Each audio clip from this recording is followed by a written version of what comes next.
Well, I see old Michael Gove has been sticking his sticky oar, sticky beak, whatever you want to call it, into situations again. And as usual, he's proved without a shadow of a doubt he hasn't got a bloody clue.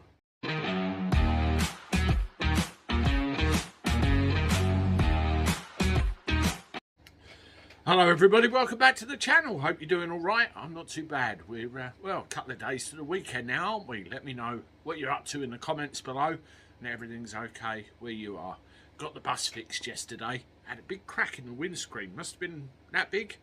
And yeah, it's a bit of a blight. I had to wait a week to get it fixed. But, you know, all good now. And it was excellent. Whoever held off. And meanwhile, my little one was at school. Yes, school. That's the subject here. Well, Michael Gove seems to be a little bit concerned about the level of truancy happening throughout this country. Our little darlings actually not being in the classrooms they're supposed to be.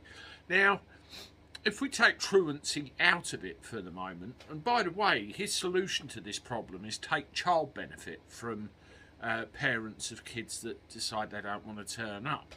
Now, this idea was apparently floated during the coalition government, but the Lib Dems said, no, we're not having that, and put the kibosh on it, and back it comes. I believe that schools have unrealistic expectations about attendance levels. For example, one of my children's schools, I'm not going to name them, some of you may know what it is already, but I won't name them, expects a 97% level of attendance. 97%. Now you imagine the children are aged between 4 and, well, 10/11, and they're probably going to get every single bug, germ and cold and lurgy known to man. And not only that, there are other factors as well. So I can't see any child, really, unless they're Superman or Superwoman or Super them, if your name's Sam, attending 97 to 100% of the time.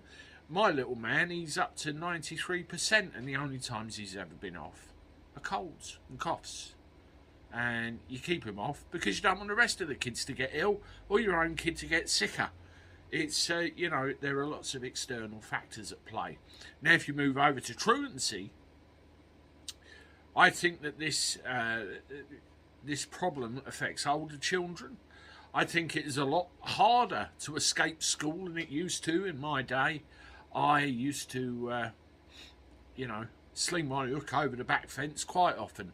And the thing that stopped me was one day when I got home and my dad said to me, "Did you have a good day at school, son?" "Oh, yeah." "You lying." And I got a tin clap.